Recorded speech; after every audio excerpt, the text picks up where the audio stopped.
Okay नहीं। सारे सिद्धांत हाँ जी। शांति के लिए। अपार चलिए। शांति। हम्म। नमो अरहन्ताणं, नमो सिद्धाणं, नमो आयर्याणं, नमो अजायाणं, नमो लोये सवसागुणम्। हम लोग स्वाध्याय कर रहे हैं चर्चा चैतन्य की। और अपना विषय चल रहा है चर्चा क्रमांक 7, है ना। और इसके अंतर्गत भी देखो बहुत बढ़िया प्रकरण अपना शुरू हो रहा है। कल हम लोगों ने स्वाध्याय की। कल हमारे यहाँ पे विषय आया द्रव्य भक्ति और भाव भक्ति, है ना। यही विषय भाई सब ले रहे हैं, द्रव्य भक्ति और भाव भक्ति। तो शॉर्ट में चर्चा की पहले द्रव्य भाव भक्ति की। जहां तक कर्म बंधन हो रहा है वो द्रव्य भक्ति, सीधा सीधा। एक मिनट होल्ड करना कुशल भाई, हाँ।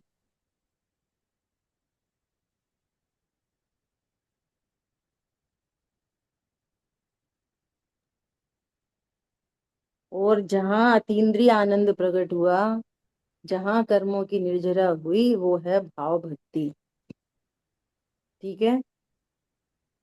तो दो बातें आई थी, एक द्रव्य स्तुति, एक भाव स्तुति, है ना।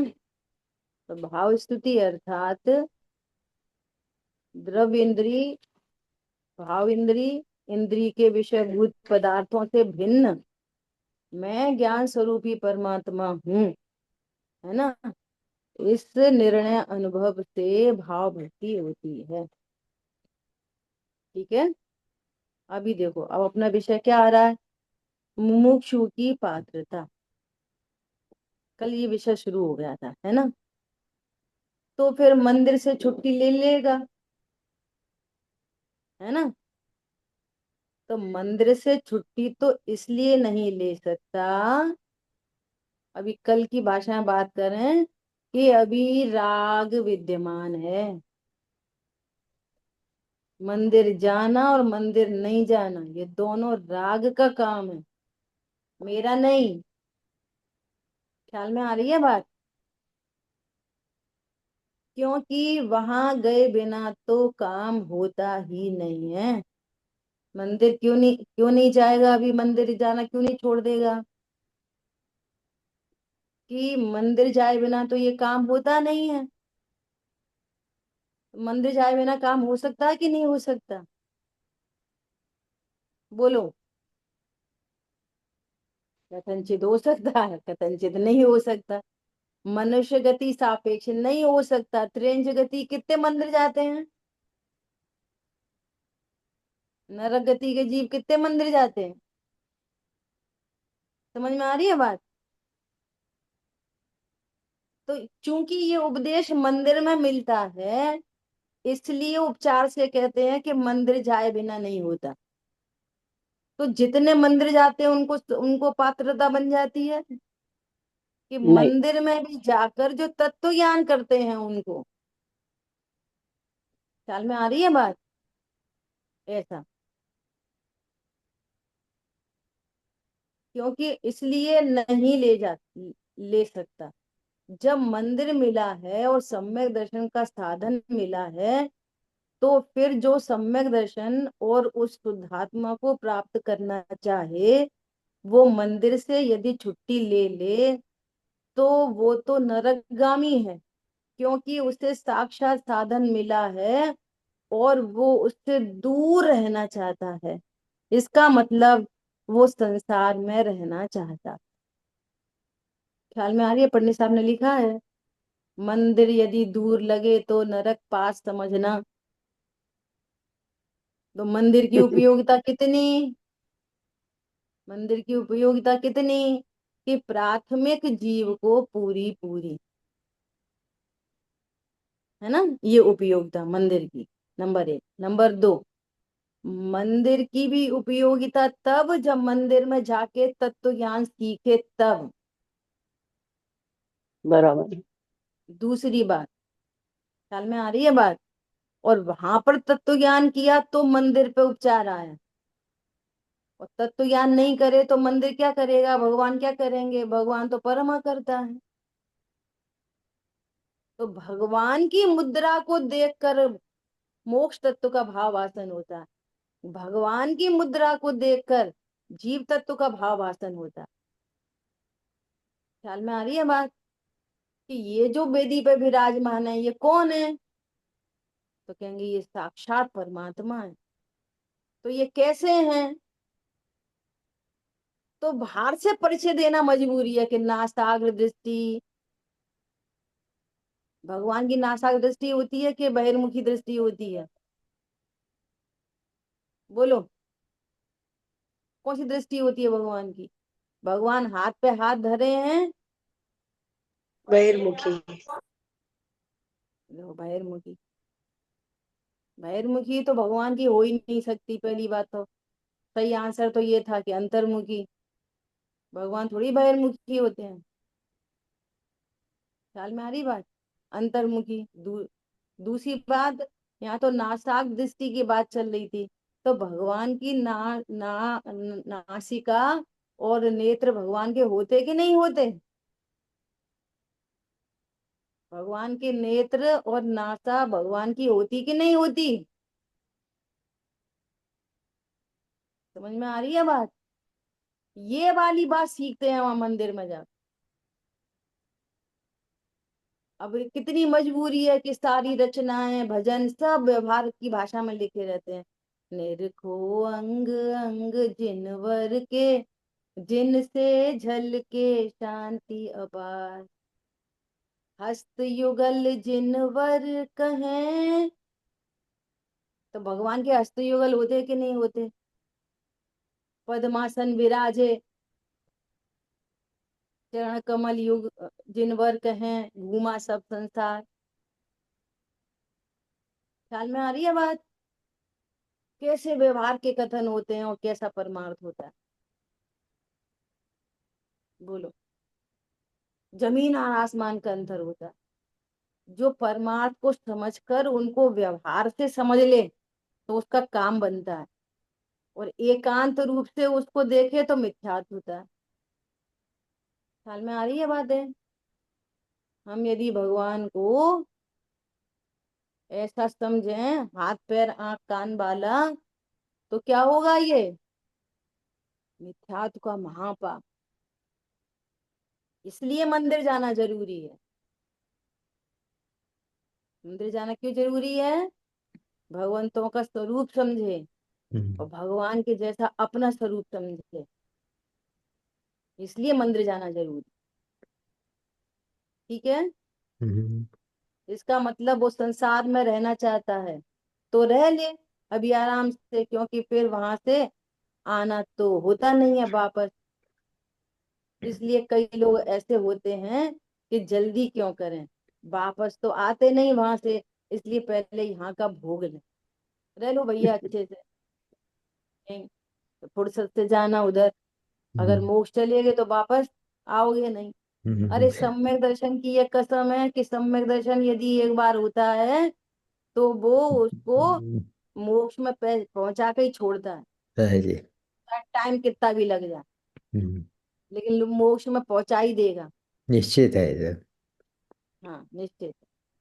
और अगर तुम्हें नहीं जाना अभी मोक्ष तो मत करो सम्यक दर्शन, इधर ही रहो अभी। मुमुक्षु की पात्रता। मुमुक्षु तो उसे कहते हैं जिसको इसी समय कह दिया जाए कि तैयार हो तो कहे हाँ तैयार। ऐसा नहीं,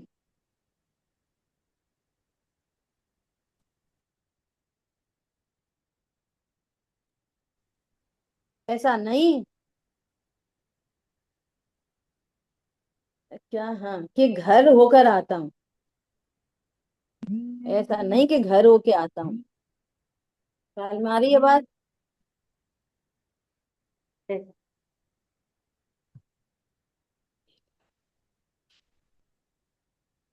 और बोले कि अब तुम सब सुखी रहना, बाल बच्चे सब, हम्म। और वो इतने काम बाकी हैं जो वो कर लेना, मैं जा रहा हूँ। तो भगवान कहते हैं इतनी फुर्सत नहीं है, तेरे को अभी चलता हो तो मेरे साथ चल। वो भाव भाषित होता है ना, ऐसा ही बार बार बार हाँ, बार पत्नी बार। पत्नी से आज्ञा पत्नी चाहिए ना। कहती है, दुकान मकान है, अभी तो मेरा ऐसा है, अभी तो मेरा वैसा है। हम्म। मतलब अभी ये पात्रता नहीं है मुमुक्षु की। हम्म। जब तक देह से, अभी कुछ लोग साधन में आए थे, तो बताओ साहब कैसी आराधना चल रही है। हम्म। सारे, अभी उनसे थोड़ी सी बात हुई, हम्म। सारे लोक व्यवहार और सारे धर्म व्यवहार इस असमान जाति द्रव्य पर्याय से बात चलती रहती है। हम्म। कर्म के नाम पर हम ऐसा कमाते, ऐसा कमाते, ऐसा करते, इतनी गाड़ी, इतने बच्चे, हमने ऐसा सेट बना लिया, हमने ऐसा पेंशन प्लान और फलाना ढिकाना। हाँ ठीक है, जी। और धर्म के नाम पर भी यही लिस्ट है। अब तो हमने ये छोड़ दिया, अब तो हमने ऐसा रख लिया, अब तो हम क्षेत्र पर रहते, अब तो हम विदेश क्षेत्र रहते। समझ में आ रही है बात। हाँ जी। धर्म के नाम पे भी वही लिस्ट है। ये पात्रता नहीं है ये। हम्म। धर्म के नाम पर भी असमान जाति द्रव्य पर्याय की लिस्ट। तो इतनी बड़ी तुमने है। तत्व अर्थ को नहीं जाना। हम्म। तत्वार्थ श्रद्धानम सम्यक दर्शनम होता है, हम्म। तत्वार्थ को नहीं जाना। किसी को किसी में मिला के देख रहे, हाँ जी। और जो मिलावटी दृष्टि से देखता है वो सम्यक दृष्टि नहीं होता। हम्म। ख्याल में आई बात। हाँ जी। बहन ये बताओ, ये भगवान की जो कृत्य अवस्था है, ये तो बाह्य दृष्टि हुई। कैसे बाह्य दृष्टि?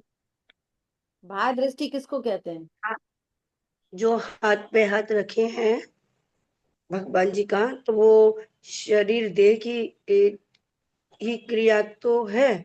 तो ये बाह्य दृष्टि कहेंगे इसको, कि अंतरंग दृष्टि है? नासाग्र दृष्टि, हाथ पे हाथ रखे हैं वो। पहले तो आप ना, ये बताओ बाह्य दृष्टि किसे कहते हैं? ये बताओ, आप ये क्या हम समझते हो बाह्य दृष्टि के बारे में? देह से समझ रहे हैं। हम्म। तो भगवान अपने को देह से समझते हैं? नहीं।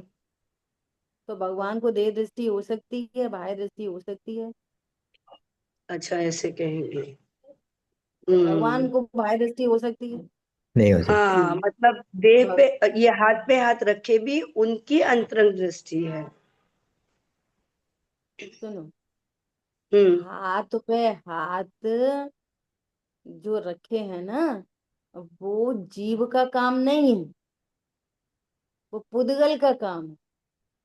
तो पुद्गल के हाथ पे हाथ रखे हैं, और व्यवहार में से कह रहे हैं कि भगवान हाथ पे हाथ धरे हैं। तो प्रश्न ये है कि भगवान के हाथ होते कि नहीं होते, सुबह हाथ पे हाथ रखेंगे? इसलिए यहाँ पे ये कह रहे हैं कि जैसे अपने को असमान जाति द्रव्य पर्याय से देखता है ना, हम्म। ऐसे भगवान को भी असमान जाति द्रव्य पर्याय से देखता है। हम्म। अभी हम यही नहीं समझ पा रहे कि ये शरीर अलग चीज है और जीव अलग चीज होती है। आजकल आजकल मार्केट में, जैसे ये ब्लू स्टोन वगैरह की शॉप होती है ना, हम्म। गोल्ड वाली, ऑर्नामेंट्स खरीदते हैं, तो उनके पास आजकल ऐसी मशीन आ गई है। पहले क्या होता था, आप पुराना गोल्ड दोगे ना उनको, तो उसको वो मेल्ट करके बताएंगे ये कितने कैरेट का है, तो उसमें टेस्ट करेंगे। आजकल तो ऑर्नामेंट सामने रख दो उस मशीन पे, और उसमें पूरा आ जाएगा, इसमें जिंक कितना, इसमें कॉपर कितना, इसमें गोल्ड कितना। समझ में आ रही है बात? तो वो लास्टली बता देगा कि ये आपका 18.3 कैरेट का है। समझ में आ रही है बात? मालूम नहीं था दे हमको तो ये। हाँ, यहाँ यहाँ पे आजकल आपके यहाँ भी होगा जरूर से, तो इंडिया में है तो वहां पे हो ही गई होगा, है ना? खरीदते नहीं ना हम गोल्ड, इसलिए पता नहीं। हाँ ठीक है, हम खरीदते हैं, हम बता रहे हैं आप। ठीक है, क्या कहना है, वहां जब ये प्रोसेसिंग हो रही है ना, तभी ख्याल में कैसा आ रहा है, हर हर चीज आपको भेद ज्ञान की ओर ले जाती है। एक मशीनरी ये बता रही है कि इसमें कितना गोल्ड है, कितना चांदी है, कितना कॉपर है, कितना जिंक है। और ये मशीनरी हमको बता रही है कि यहाँ पर कितना जीव है, कितना अजीब है, कितना अजरब है, कितना बंद है। वो हम यहाँ मिला के ही देख रहे हैं लगातार अभी भी। एक तरफ जीव की बात करेंगे, एक तरफ अजीब की बात करेंगे, फिर दोनों को मिला के देखेंगे, भगवान के हाथ और पैर। हाँ जी, यही बोल है। समझ में आ रही है बात। शरीर क्या है, जीव तत्व क्या अजीब तत्व? अजीब था। सब बोल देंगे अजीब तत्व है। तो बोलने का मार्ग नहीं है ये, समझ का मार्ग। काय का मार्ग है? समझ का। तो परम औदारिक जीव तत्व है कि अजीब तत्व है, कि अजीब तत्व है। और जीव कैसा है, कि जीव पूर्ण शुद्ध अवस्था वाला जीव है भगवान का। तो भगवान का शरीर परम औदारिक होता कि नहीं होता? तो जब होता ही नहीं तो भगवान हाथ पे हाथ धरते कि नहीं धरते? भगवान कौन से आसन से बैठते हैं, पद्मासन से कि खड़गासन से? हम तुमको सामायिक किससे करनी चाहिए, पद्मासन में करनी चाहिए कि खड़गासन में करनी चाहिए? जीव का कौन सा आसन होता है? कौन से आसन से काम करना चाहिए अपन को, बताओ। कोई आसन नहीं मेरा। सामायिक कैसे करना चाहिए, खड़गासन में पद्मासन? वही वही शरीर शरीर शरीर शरीर शरीर शरीर शरीर शरीर शरीर। समझ में आ रही है बात? हम्म। ये बात चल रही है यहाँ। मुमुक्षु की पात्रता कथन किए जाएंगे उधर से, और समझना अंदर है। अभी 2 मिनट पहली बात, 5 परमेष्ठी भगवान में कितने शरीर वाले होते हैं? कोई कोई नहीं, कोई नहीं। सही है। कोई नहीं होते, और आनंद भगवान हाथ पे हाथ धरे। कोई भी परमेष्ठी शरीर वाले नहीं होते, जीव मात्र शरीर वाला नहीं होता। तो हाथ पे हाथ कौन धरा है? व्यवहारने से कह रहे हैं। तो व्यवहारने को व्यवहारने जानो, व्यवहारने को परमार्थ नहीं जानो। व्यवहारने को परमार्थ समझोगे तो मिथ्या दृष्टि बने रहो। एक तरफ पीछे कमंडल के ढेर लग जाएंगे, एक तरफ जिनवाणी के ढेर लग जाएंगे, एक तरफ मालाएं टूट जाएंगी, चटाइयां फट जाएंगी। मालाएं बहुत जपी अब तक, अब तो निज में निज का ध्यान धरूं, कारण परमात्म अब भी हूं। पंडित साहब ने लिखा है रचनाओं में। ये 12 भावना की रचना में, ये वो धर्म भावना में। मालाएं बहुत जपी अब तक, अब निज में निज का ध्यान धरूं, कारण परमात्म अब भी हूँ, पर्याय में प्रभुता प्रकट करूं।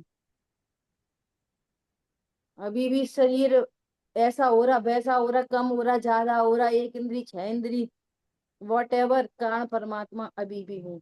कभी भी आत्मा शरीर वाला हुआ नहीं। और भगवान को शरीर वाला देख रहे, बताओ कितनी जबकि अपना मोक्षा प्रकाश की 7वां अधिकार पूरा हो गया, पूरी चर्चा आ चुकी उसमें। आ चुकी कि नहीं आ चुकी है? निकालो उसमें देव का स्वरूप। मोक्षा प्रकाशक जी में देव का स्वरूप पढ़ो वापस, देव का अन्यथा स्वरूप। ठीक है, देखो सुनो एक बार बहुत अच्छे से, सभी लोग सुने। जो भी स्वाध्याय होती है सुबह शाम, जब भी जिसकी जहां जो सुनते हो, है ना, वो उस टाइम सुनने से कुछ बड़ा काम नहीं होता। जो ग्रंथ चल रहा है ना, जो आपने क्लास में सुना, वापस ग्रंथ खोलो और वापस वहां पे देखो, एक एक लाइन को पढ़ो, कितनी चर्चा हुई, क्या चर्चा हुई, क्या खास बात आई, क्या वेद ज्ञान की बात आई, क्या व्यवहार के कथन थे, वापस पूरा समझो। और जो समझ में आए वो भले ही 2 लाइन लिखो, रोज लिखो 2 लाइन, रोज लिखो 2 लाइन, जो उसमें समझ में आया। तब कहीं जाके अपने धारणा ज्ञान में कुछ चीज बसेगी नहीं। धारणा ज्ञान में कुछ नहीं बसेगा, खाली रहेगा डिब्बा, जब तक लिखोगे पढ़ोगे नहीं। देखो, किसी किसी भी कर्म उदय जनित कोई भी भाव के कारण कभी तो कोई मत जाए, लेकिन उससे कुछ होता नहीं है ना।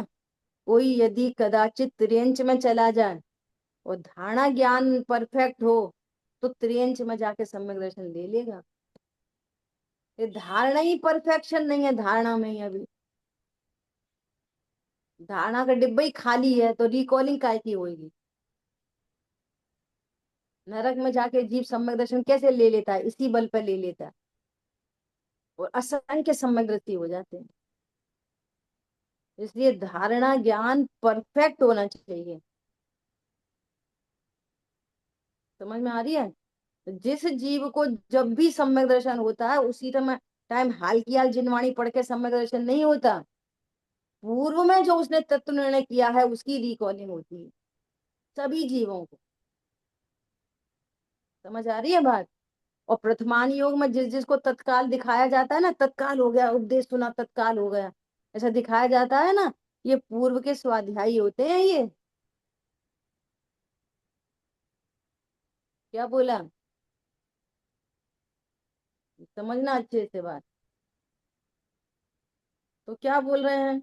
इतनी तड़प हो, तू तो अभी पूछने जा रहा है, तो तेरा ममत्व तो वहां पड़ा है। मुक्ति में ममत्व तेरा नहीं, कहाँ है?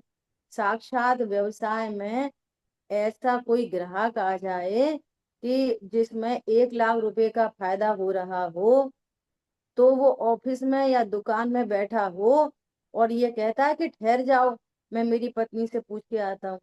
ऐसा करते हैं क्या? अब ये उपदेश की सारी बातें चल रही। लोक व्यवहार में ये सब क्यों हो रहा है? जहां सुख भाषित होता है, वहां की ओर का वीर ऑटोमेटिक उछलता है। कोई दुकान पे नहीं जाना चाहता। दुकान से धन आता है और धन से सुख होता है, ये उसके पास कंसेप्ट है। इसलिए दुकान जाता है, दुकान से धन कमाता है, धन से लग्जरी आती है। अब यहाँ पर पूरी दुनिया पलट जाएगी। यहाँ पर ये कहेंगे कि तू लग्जरी को भोग सकता नहीं है। अत्यंत अभाव है दोनों के बीच में। समझ में आ रही है बात? देह और आत्मा के बीच में अत्यंत अभाव है। और सुन, लग्जरी के भोग के काल में जो सुख लग रहा है ना, वो लग्जरी का नहीं है, तेरी ही मंद कषाय का भोग है। किसका भोग चल रहा है? लग्जरी का नहीं, मंद कषाय का भोग है। लग्जरी सामने रखी हो और मंद कषाय नहीं हो, तो वो लग्जरी सुख नहीं देती। पूरी लग्जरी रखी है, कषाय तीव्र है, तो लग्जरी सुख नहीं देती। समझ में आ रही है बात? तो यहाँ पूरी दुनिया उलट जाती है। फिर उसको ये बताते हैं, यदि तू अपने को परमात्मा जाने, तो तू अनंत काल के लिए सुखी हो सकता है। तो ये दुकान क्यों जा रहा था? धन कमाने, सुखी होने के लिए। अब ये मंदिर क्यों जाएगा? कि सुखी होने के लिए। तो इधर का कार्यक्रम लागू पड़ जाए, क्योंकि वो सुखी होना चाहता है। तो टोडरमल जी बार बार कह रहे हैं कि तू जो उपाय करता है तुझे व्यर्थ भाषित हुए कि नहीं। हम उपाय बता रहे हैं, ये तुझे सच्चे लग रहे कि नहीं? तो ये सच्चे लगे, और वीर इधर उछला। तो जो पहले दुकान जाता था, अब कहाँ जाता है? मंदिर। अब ये मंदिर क्यों जाने लगा? सुखी होने। वहां पे धन कमाता था, यहाँ पे तत्व ज्ञान कमाता है। समझ में आ रही है बात? और उस तत्व ज्ञान के बल पे इसको परमानेंट शांति आती है। आ रही है बात समझ में? अब ये इधर समझाओ मत, इधर कुछ समझाओ मत, वो खुद समझे नहीं। और इधर रोके, दुनिया भी रोके दुकान से क्या होता है, और ये भी बोले दुकान से क्या होता है, तो रुक जाएगा? नहीं नहीं। रुकेगा। बच्चे के हाथ से ब्लेड छुड़ाना है तो लड्डू पकड़ाना पड़ेगा। लड्डू पकड़ाओगे ब्लेड छोड़ दे, और ब्लेड खींचोगे तो तुम्हारी भी उंगली कटेगी, उसकी भी कटेगी। ऐसे इन बातों में कुछ नहीं रखा क्या, कि देखो तुम कितना कमा रहे, कितना खा रहे, उससे कुछ हो रहा कि नहीं हो रहा, इससे कोई फर्क नहीं पड़ता, नास्ती के कथन हो। तुम तो अस्थि दिखाओ, सच्चे स्वरूप बता। सच्चा स्वरूप समझता है तो स्वयं से धीरे धीरे धीरे धीरे छूटता चला जाता है, और वो भी टाइम टेकिंग है, सडन नहीं होता, है ना। जैसे कितनी गर्मी सर्दी बरसात हो, और आप उसको बोलो कि नहीं रहने दो, आज दुकान नहीं जाओ, आज ऑफिस नहीं जाओ, तो मानेगा नहीं, क्योंकि उधर से उसको सुख भाषित हो रहा है भले नहीं। ऐसे इधर से आप बोलो कि देव दर्शन उससे क्या होता, कुछ नहीं होता, तो आप इधर से नहीं रोक सकते उसको। क्यों?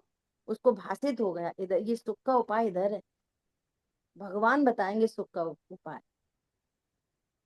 गुरु बताएंगे सुख का उपाय, जिनवाणी बताएगी सुख का उपाय। समझ में आ रही है बात? ऐसा। तो क्या कह रहे हैं यहाँ पे, वह तो पत्नी बुलाती हो तो इनकार हो जाए कि अभी इतना टाइम नहीं है, अभी ठहर जा, चिन्ह मात्र तो हमेशा ही तैयार है। वो तो पर्याय अनाचारणी निकल गई, ऐसा होता है। क्या हो, कोई शादी ऐसी ही हो जाए कि तलाक देना ही पड़े, तो इसका पर्याय का तलाक जब तक नहीं हो उधर से परद्रव्य से, तब तक ये पतिव्रता बन नहीं सकती। क्या बोल रहे हैं, कि पर्याय मात्र को तलाक दे और ध्रुव को अंगीकार करे।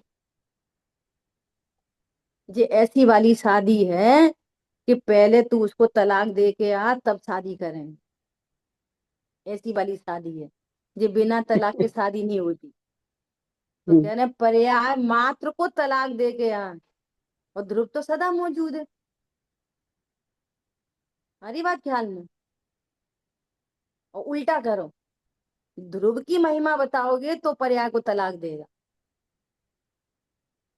पहले नहीं दे सकता पर्याय को तलाक। उपदेश ऐसे ही चलेंगे और वस्तु स्वरूप उल्टा समझ में आए। भैया पर्याय को तलाक कैसे देगा, पर्याय तो अपने को समझ के बैठा है वो। पर्याय को तलाक देने का अर्थ क्या है, कि अपने को पर्याय रूप अनुभव नहीं करे, ये पर्याय को तलाक देना है। तो कैसे नहीं करे पर्याय रूप अनुभव, ये ध्रुव रूप अनुभव करेगा तो पर्याय, पर्याय रूप अनुभव नहीं करेगा तो पर्याय को तलाक हो गए। कथन इधर से चलते हैं, वस्तु इधर से मिलती है। समझ में आ रही है क्या कहना चाह रहे हैं पारुल बहन, ख्याल में आ रही है बात? कथन कहाँ से चल रहे हैं, पहले पर्याय को तलाक दे तो शादी हुई। वस्तु स्वरूप कैसा है, कि पहले ध्रुव को स्वीकार करे तो पर्याय में तलाक हो। तो बरमाला तो डालो तुम हमको, हम तलाक देने तैयार हैं उनको। ऐसी बात। जब द्रव्य भक्ति में उपासक और उपास्य का फर्क नहीं रहता, तो यहाँ तो किसी का भेद ही नहीं है। यहाँ तो पराकाष्ठा है, भाव भक्ति है, उसमें वही अभेद हो जाता है। लेकिन द्रव्य भक्ति में पर द्रव्य का चिंतन है ना, अरिहंत का चिंतन भी पर द्रव्य का चिंतन है। फिर वो अनुभवन करने लगा कि मैं अरिहंत, मैं अरिहंत, मैं अरिहंत, ऐसा अनुभव करने लगता है। लेकिन सब विकल्पात्मक है। सब क्या है, सब विकल्पात्मक है। मैं भगवान जैसा हूं, ये भी विकल्प है। ये भी क्या है, विकल्प। इस विकल्प से अनुभूति नहीं होती। मैं भगवान हूँ, अभी कहना पड़ेगा मैं भगवान हूँ, अब मैं कहना वहना कुछ नहीं बचा, अनुभव कर रहा है। ऐसा बोलते हैं ना, शादी हो गई, अब कह रहा है मैं पति बन गया, मैं पति, ये कोई कहने की बात है मैं पति बन गया? पापा को जाके बोला पापा पता है मैं पति बन गया, अब ये कहने की बात है? अनुभूति की बात है बस। जैसे अपन को वो पागलपन लग रहा है ना, ऐसा सचमुच में ये भी पागल हीपन है। जो ज्ञान स्वयं परिपूर्ण, स्वयं परमात्मा है, उसको ये कहने की क्या जरूरत पड़ रही है कि मैं परमात्मा? क्या जरूरत पड़ रही है? चीनी ऐसा बोले पर्याय, मैं मिठास हूं, मैं मिठास हूं, मैं मीठा, इसकी क्या जरूरत पड़ रही है? कुछ नहीं। ऐसा वस्तु का निर्णय है ना, ये वस्तु दिखनी चाहिए। पर्याय द्रव्य जैसा बनकर ही अनुभूति करती है, और निज के अरिहंत की भक्ति करे तो निर्विकल्प हो जाता है। हाँ, वहां निर्विकल्प हो जाता है, क्योंकि द्रव्य निर्विकल्प है ना। तो निर्विकल्प द्रव्य को जिस पर्याय ने स्वीकार किया, वो निर्विकल्प होकर ही स्वीकार कर सकती है।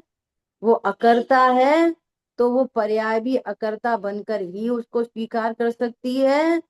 तो कितने सारे विशेषण दे रहे हैं। वो अपरिणामी है, तो ये पर्याय भी अपरिणामी बनकर ही उसे वर सकती है, उसका वर्ण कर सकती है।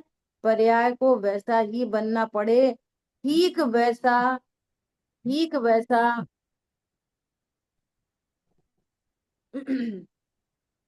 पर्याय को वैसा ही बनना पड़े, ठीक वैसा जैसा वो है, उसमें जरा भी कसर नहीं होनी चाहिए। क्या बोल रहे हैं?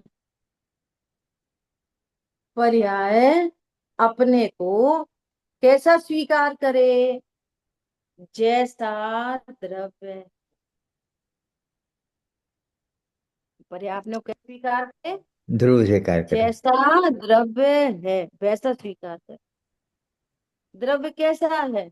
निर्विकल्प। द्रव्य ध्रुव। कैसा है?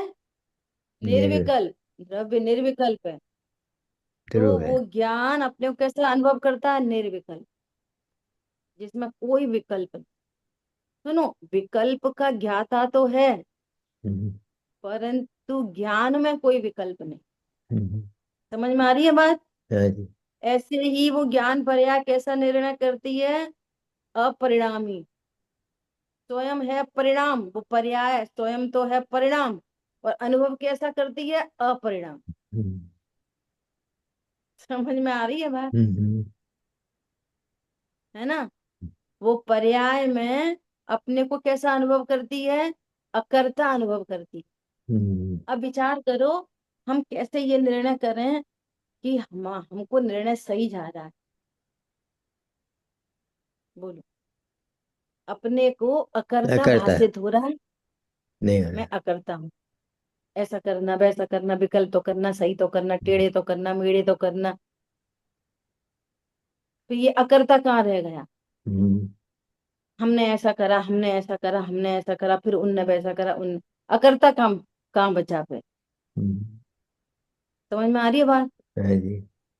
परिणाम खराब हो गए, परिणाम अच्छे हो गए, तो अपरिणामी का निर्णय कहाँ हुआ? हम्म, विकल्प बहुत हैं, विकल्प बहुत हैं, तो निर्विकल्प का अनुभव कहाँ हुआ? निर्णय कहाँ हुआ? समझ में आ रही है बात? तीन विशेषण से बात कर रहे हैं। पर्याय कैसा अनुभव करती है? निर्विकल्प। और कैसा अनुभव करती है? अकर्ता। और कैसा अनुभव करती है? अपरिणामी, जो परिणमता ही नहीं। बोले परिणाम गिर जाए तो फिर क्या हुआ? कुछ नहीं कि हुआ। परिणाम गिरे, मैं थोड़ी गिरा। हम्म, वो परिणाम ही है, परिणाम, मैं तो अपरिणामी हूं ना। हम्म, विकल्प, आजकल विकल्प बहुत है, विकल्प बहुत है। किसको विकल्प है? मैं तो पीछे है। निर्विकल्प हूँ। हम्म, समझ में आ रही है बात? हाँ जी। अब ये शब्दों की मारा मारी नहीं है, ये वस्तु स्वरूप का निर्णय हो। हम्म, ऐसा, बस इसका स्वरूप बदलना है। इसमें जो है वो चलता रहेगा, लेकिन इससे बनना वैसा द्रव्य जैसा पड़ेगा, ठीक वैसा। मैं अकर्ता हूँ, अपरिणामी हूँ, शुद्ध चिद रूप हूँ, चिदानंद हूँ, अनंत शक्ति संपन्न हूँ, ये स्वयं ऐसा बोले। और ये जितना होता है वो परिणमन में हो रहा है। देखो, परिणमन में हो रहा है सारा, और बोल कैसे हैं, मैं अपरिणाम। और ये सारा काम किस में हो रहा है, परिणमन में। हम्म, ध्रुव में नहीं हो रहा ये काम। हम्म, गजब की बात है बहुत। ये सारा काम कहाँ पर हो रहा है, परिणाम पर- में। पर्याय में। और परिणाम क्या कह रहा है, मैं अपरिणामी हूँ। हम्म, ये सारा काम कहाँ पर हो रहा है, पर्याय में। उत्पाद व में, हम्म, है ना। हम्म, और वो पर्याय क्या कह रही है, मैं ध्रुव हूँ। देखो अपरिणामी हूँ। गजब की बात है ये, हम्म, बहुत। लेकिन हर परिणाम में ज्ञायक, हर परिणमन में ज्ञायक है। हो रहा है परिणमन पर्याय का, लेकिन हर परिणमन में ज्ञायक ज्ञायक चिन्ह मात्र बस। बस। पर्याय कहीं चली जाए, फिर वो अनुभव कौन करेगा, वो रहती तो वही हम्म, है, हम्म, लेकिन उसको यहाँ याद करना ही उसको बिगाड़ देगा। मैं पर्याय हूँ और द्रव्य का चिंतन कर रही हूँ, ये पूरा खेल बिगड़ जाए। हम्म, काम पर्याय कर रही है और बोल रही है मैं ध्रुव। हम्म, दीदी प्रश्न है। परिणमन हो रहा है पर्याय में और बोलती है मैं करता हूँ। समझ में आ रही है बात। हाँ जी। पर्याय को याद किया तो सारा जितना पुरुषार्थ था वो सब पानी में गया। अगर बीच में पर्याय को याद कर लिया तो बस केवल ध्रुव की रटन है, एकमात्र शुद्ध ही रटन होती है। और पर्याय को याद किया तो काम पर्याय का ही बिगड़ता है, फिर भी द्रव्य का कुछ नहीं बिगड़ता। गजब की बात। किसका बिगड़ा, उसी का बिगड़ा। हम्म, देखो सरल बात में समझो, हम्म, ये तो इंडियन कल्चर से बात है ना। हम्म, वो लड़की ससुराल आई तो हम्म, उसका पूरा स्वर बदल गया। हाँ जी। ऐसा कहते हैं गोत्र बदलता है ना। हम्म, ऐसा पूरा स्वर बदल गया, मैं तो अब ये हूँ। हम्म, जैसे मायके से अग्रवाल थी और हम्म, जैनों में शादी हो गई, तो हम्म, क्या बोलेंगे, बोलेगी वे मैं तो वे जैन हूँ। और भेद हम्म, बना के रखे तो नि, याद सुख करें सुख मेरे पापा, मेरे भैया, मेरी अम्मा, मेरी नानी, तो सारा खेल सुख बिगड़ता है। सुखी नहीं रहेगी, दुखी रहेगी। तो सारा किसका बिगड़ेगा, उसका। घर वालों का, तेरा उसका खुद का। मत कर। उनका नहीं बिगड़ेगा, तेरा ही बिगड़ेगा। समझ में आ रही है बात। हम्म, ऐसा सुंदर वस्तु स्वरूप।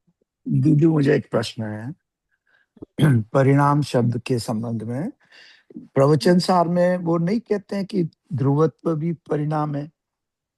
हम्म, बिल्कुल। तो यहाँ पे अपरिणामी परिणाम और पर्याय उनका हम्म, थोड़ी जरा व्याख्या समझा दीजिए कि ऐसा कैसा रहना भी परिणाम है। बिल्कुल। देखो, जैसे कोई भी वस्तु है ना, तो उस वस्तु के तीन अंश हैं, उत्पाद, व्यय, द्रव्य। तो जब तीन की बात चलती है तो कहते हैं उत्पाद भी परिणाम है, व्यय भी परिणाम है, और द्रव्य भी उस वस्तु का एक परिणाम ही है। ये एंगल है। कैसा परिणाम है, उत्पाद नया उत्पन्न होता है, पुराने का व्यय होता है। तो ये ध्रुव परिणाम कैसा है कि ध्रुव ध्रुव ही रहता है, यही उसका परिणाम है। समझ में आ रही है बात। तो बात जब सुन रहे। ध्रुव ध्रुव ही रहता है तो उस ध्रुव परिणाम को ही, वो ध्रुव ही ध्रुव रहता है, तो फिर उसको अपरिणामी भी कहते हैं, जो परिणमता नहीं। तो एक एंगल, यही तो सियादवाद है। एक एंगल से उसको क्या बोलते हैं, देखो। परिणाम, ये ध्रुव परिणाम। और हम्म, दूसरे एंगल से क्या कहते हैं, आप अपरिणामी। परिणामी। हाँ, जैसे जैसे द्रव्य है ना, द्रव्य, हम्म, तो तो वो प्रमाण के द्रव्य को भी द्रव्य कहते। सुनो बहुत ध्यान से। हम्म, तो जो प्रमाण का द्रव्य है ना, हम्म, उसके भी तीन अंश हैं, हम्म, द्रव्यांश, हम्म, गुणांश, पर्याय पर्याय। अंश।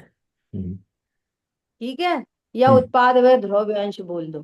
ठीक है, वे हम्म, अंश हैं। ठीक है। हम्म, तो पर्याय भी अंश, गुण भी अंश और ध्रुव भी अंश, हम्म, तीनों अंश है। तो ध्रुव को हम अंश रूप से स्वीकार करें कि नहीं, हम्म, अंश ही है वो ही मूल वस्तु है। हम्म, तो एक बार उसको अंश भी कहते हैं, प्रमाण की अपेक्षा से देखेंगे तो अंश है, लेकिन कैसा अंश है कि अंशी, मूल वस्तु तो वो ही है। तो इस अपेक्षा से उसको एक प्रमाण का द्रव्य और इस ध्रुव को भी दृष्टि का द्रव्य कहते, इसको भी द्रव्य कहते, उसको भी द्रव्य कहते। समझ में आ रही है बात? तो जहां जैसी जो विवक्षा हो उसको वैसा वहां समझना चाहिए। ठीक है, क्लियर हुआ आपको शांति भाई? हाँ दीदी, थैंक यू। हाँ, वो जैसे परिणाम शक्ति भी है ना, हाँ 19वीं, तो वो हाँ, तो वो 18वीं। शक्ति है, देख वो भेद है, वो खंड है। परिणाम शक्ति है ना, तो एक शक्ति है, पूरे द्रव्य का वो एक अंश है। और ध्रुव कैसा है? अंश। ध्रुव बड़ी चीज है, तो एक एक एंगल से ध्रुव को भी परिणाम कहते हैं और दूसरे एंगल से उसको अपरिणामी कहते हैं। ठीक है, ऐसा समझे। थैंक वाणी के ज्ञान से सूझे लोकालोक, तो वाणी मस्तक वाणी न मस्तक नमो सदा दो। बोलिए द्वाशांगमयी जनवाणी माता की जय। जय हो। जय जिनेन्द्र सभी को। जय जय जिनेन्द्र। जय जिनेन्द्र।